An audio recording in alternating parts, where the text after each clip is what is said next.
This lock was installed just last week. Julian, my son-in-law, said it was to ensure Mother's safety. But as my old fingers touched its cold metal surface, I didn't feel safe. I felt like a prisoner. From the living room, his loud, hearty laughter echoed, bouncing off the narrow hallway where I stood. The sound felt distant, as if coming from another world I no longer belonged to. Interspersed with it was Clara's faint laughter, my daughter. Her laughter was intermittent, incomplete, followed by a dry cough. She still wasn't well. They think a lock can imprison me, I thought, my hand still on the cold metal. But they are wrong.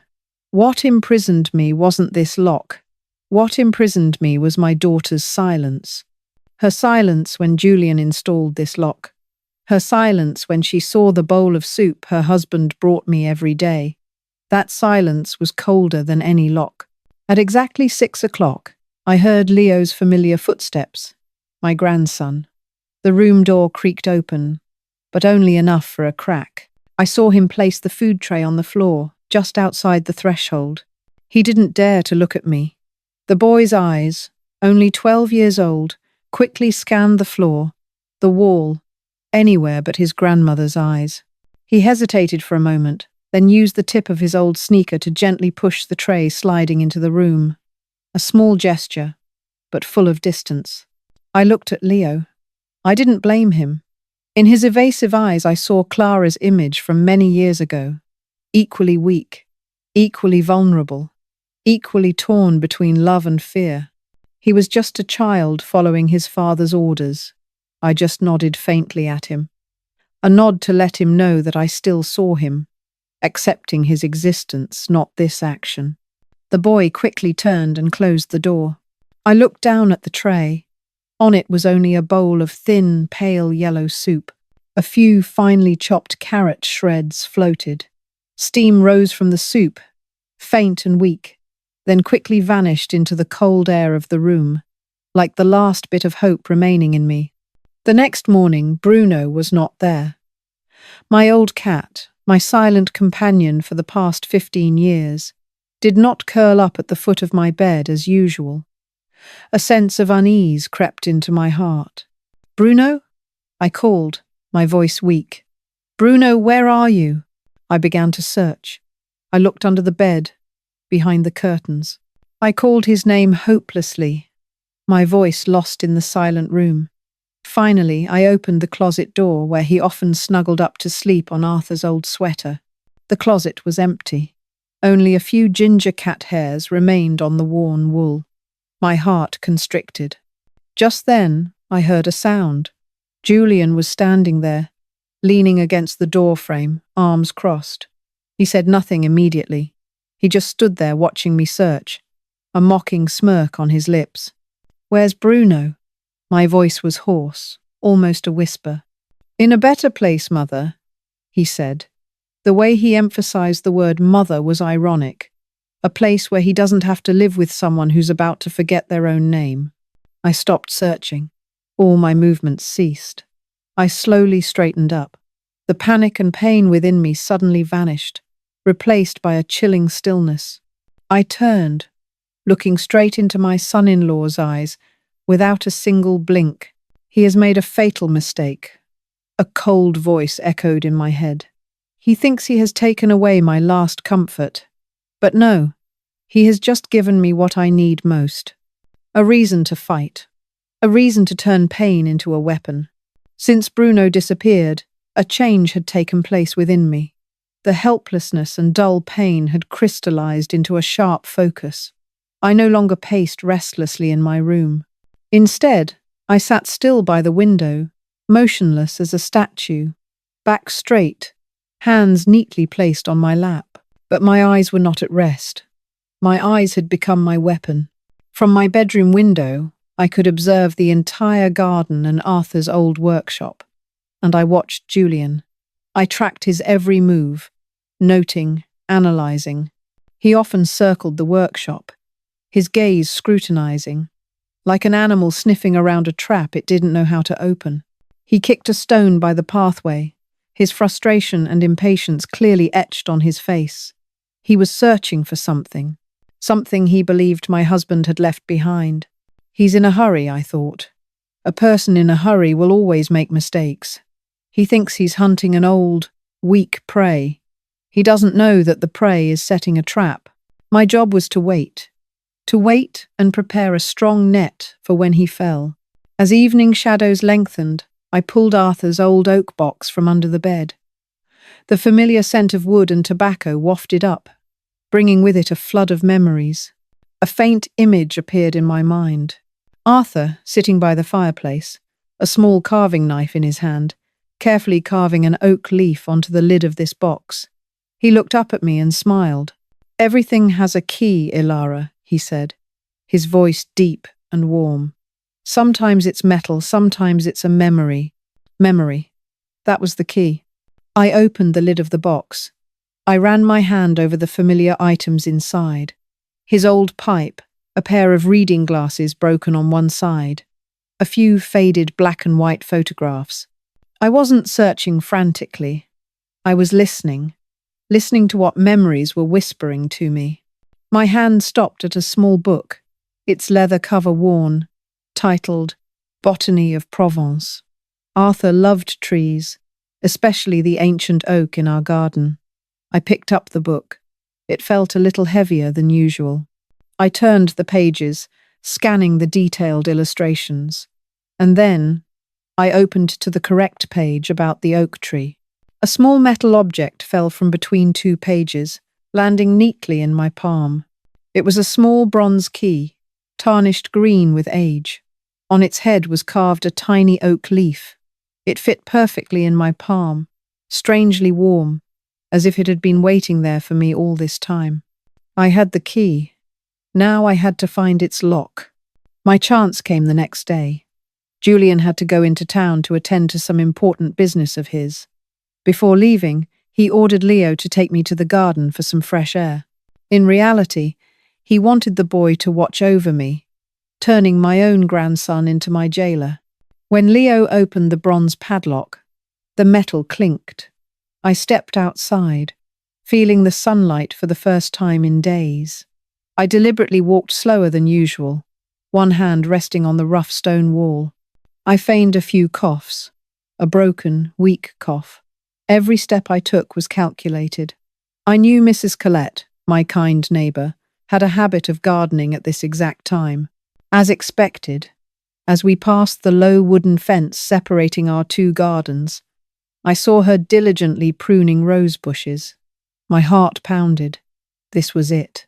Leo, perhaps bored with walking so slowly, was distractedly watching a bright yellow butterfly fluttering about. At that moment, I suddenly stumbled, my knees buckling.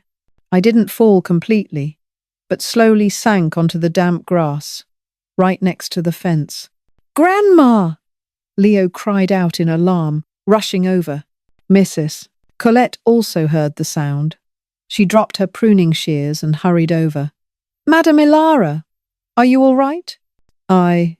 I'm fine," I gasped, one hand gripping the fence post to steady myself. And in that brief moment, while Leo was flustered on the other side, trying to support my shoulder, my other hand and Mrs. Colette's hand touched through the gap in the fence, my palm pressed against hers, slipping into it the small piece of paper folded into quarters. I didn't just pass the paper. I clasped her rough, gardening-worn hand tightly for a second. A handshake that contained all the plea, the desperation I couldn't voice. Our eyes met. Mrs. Colette, with the understanding of a long-time friend, responded with a light but firm squeeze. In her eyes I saw not only compassion but also determination, an unspoken promise. She understood. Leo quickly helped me up. "Are you hurt, Grandma?" he asked anxiously, his face pale with fear. I looked at my grandson. For the first time in weeks, I smiled at him. A genuine smile, without any pretense. "No, my dear," I said, my voice no longer weak, but clear and vibrant. "I've never felt better." Leo looked at me in surprise. He didn't understand the sudden change. He didn't know that a fragile thread of hope had just been reconnected, and my plan had officially begun. That evening, I stood before the large mirror in my bedroom. The dim yellow light shone on my face, but the person in the mirror wasn't me. It was a weak, confused old woman. I raised my hands, deliberately messing up my grey hair. I loosened the top button of my dress, revealing a disheveled collar. I practiced. I practiced a vacant stare, looking at an undefined point in the air. I practiced the tremor of my lips, mumbling meaningless words. I was donning the cloak of confusion, like a stage actor preparing for the most important role of my life. Julian wanted me to lose my mind. Tonight, I would show him exactly that. From the living room, the old grandfather clock chimed 7. 7 solemn chimes echoed, a deep, resonant sound. After that, only the steady tick-tock remained. Each beat, like the heartbeat of the plan being executed, like a ticking time bomb counting down. Everything was ready. The stage was set. It was time for the curtain to fall on their play and to rise on my own. I went down to the kitchen, carrying a full bucket of water. I walked directly to the cellar door, where Julian stored his most precious wine barrels. This was the stage. I didn't simply spill the bucket of water. I deliberately flung it forcefully, making water splash onto the walls, spilling onto the floor, creating as chaotic a scene as possible. The cold water soaked into my hem and stockings, but I felt nothing. And then I began to scream. My scream wasn't just a shriek. It was a symphony of meticulously calculated panic. I wailed, my voice hoarse, a desperate, piercing cry. I called out Julian's name. I called out Clara's name. I even called out Arthur's name, my deceased husband, like someone completely insane, no longer able to distinguish reality.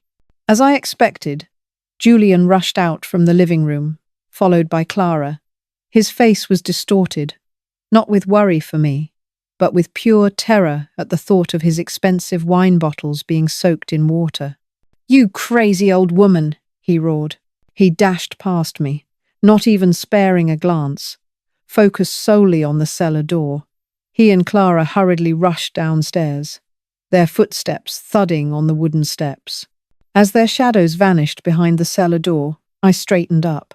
The panicked, confused expression vanished instantly, replaced by cold, resolute determination. I turned my back on the chaos I had created. I didn't go back to my room. I stepped outside, into the darkness of the garden, where Arthur's workshop door awaited. I had created this storm, and now I was controlling it. I inserted the small bronze key into the workshop lock. It fit perfectly. The heavy wooden door creaked open. As I stepped inside, all the chaotic sounds from the house seemed to cease. Only the gentle wind whistling through the cracks in the planks and the familiar scent enveloped me. The smell of oak, pine oil, and the dust of time. I was not in a hurry.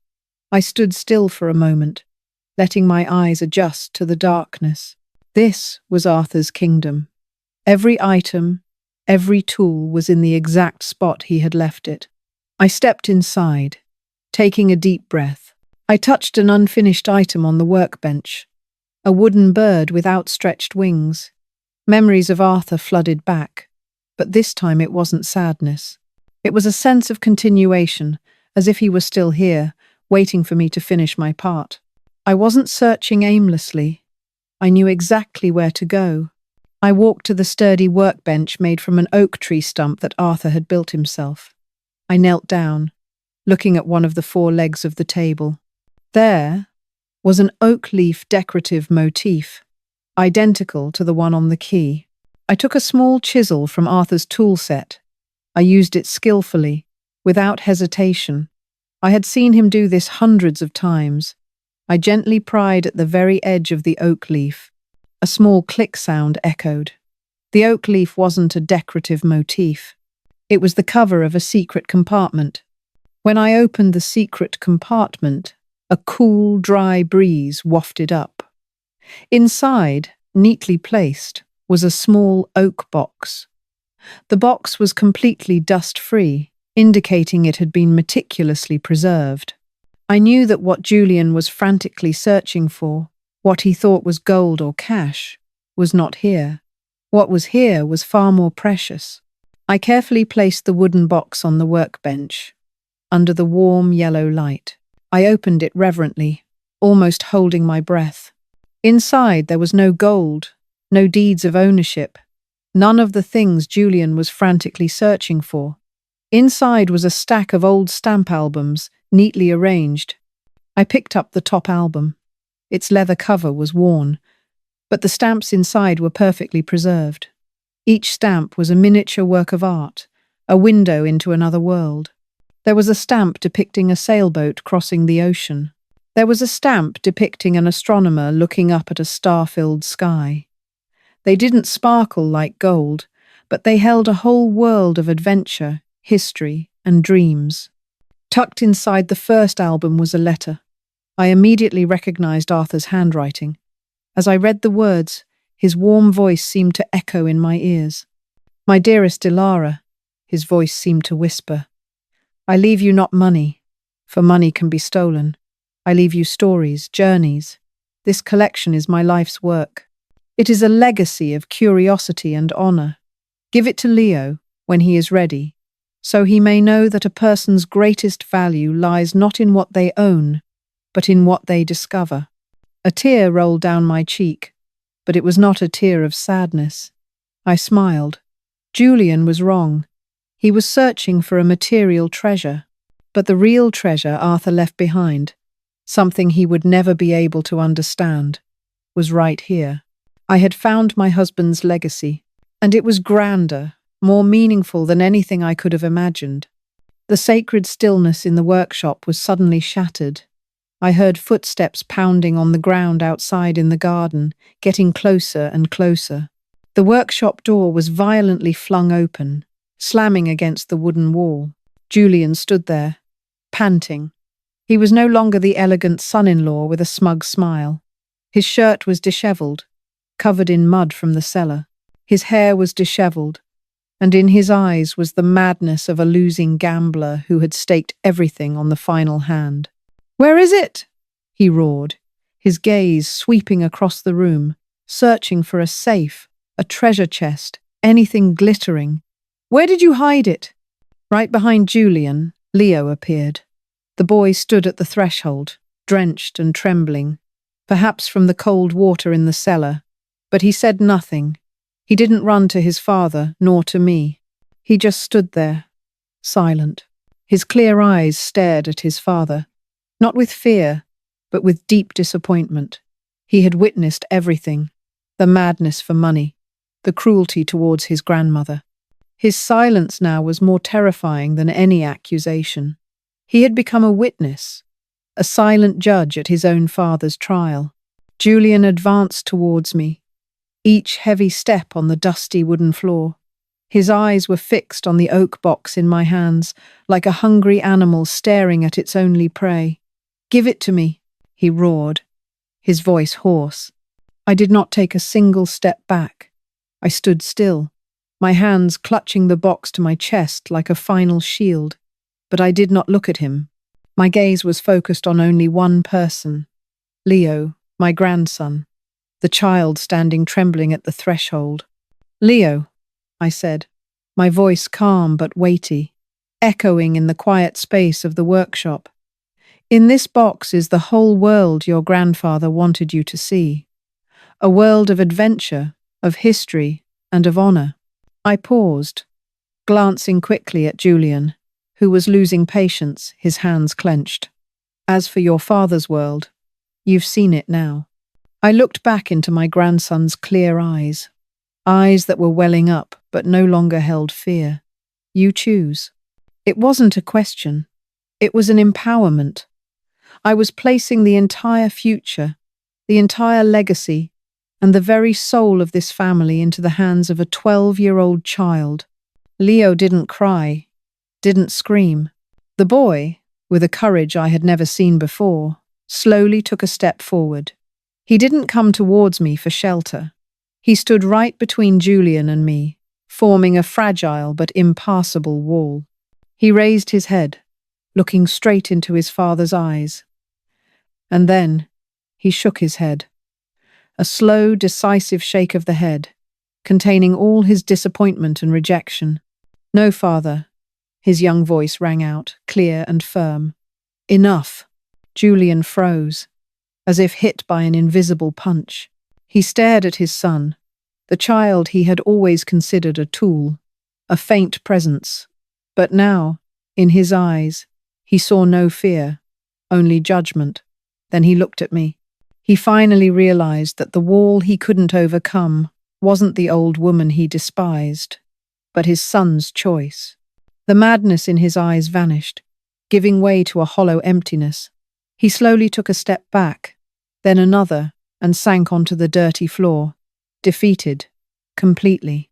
A few weeks later, when spring had truly returned, Leo and I sat under the ancient oak tree in the garden.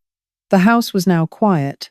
Julian and Clara had left, leaving a void, but it was a necessary void for new things to sprout. I opened the oak box, placing it on the grass between us. "This is your grandfather's legacy," I said softly. Leo looked at the albums, his eyes lighting up with curiosity. But I didn't give him the entire collection. Instead, I carefully took out a single stamp from the first page. It was tiny, depicting an old sailboat, its colors faded with time. "This is the first stamp your grandfather collected," I said. "When he was about your age. This is where every journey begins." Leo carefully held the stamp with both hands, as if cradling a fragile treasure. He looked at it intently, then looked up at me. For the first time in a long time, a genuine, unforced smile bloomed on his face. I smiled back, feeling a sense of peace spread through me. They tried to bury me alive in that room, I thought, but they forgot that I am a seed, and the strongest seed is when it rises from the darkness on its own. I looked at Leo, who was still absorbed in gazing at the stamp, gazing at the starting point of his own journey. "This house and this boy are my sprouts, and together we will grow."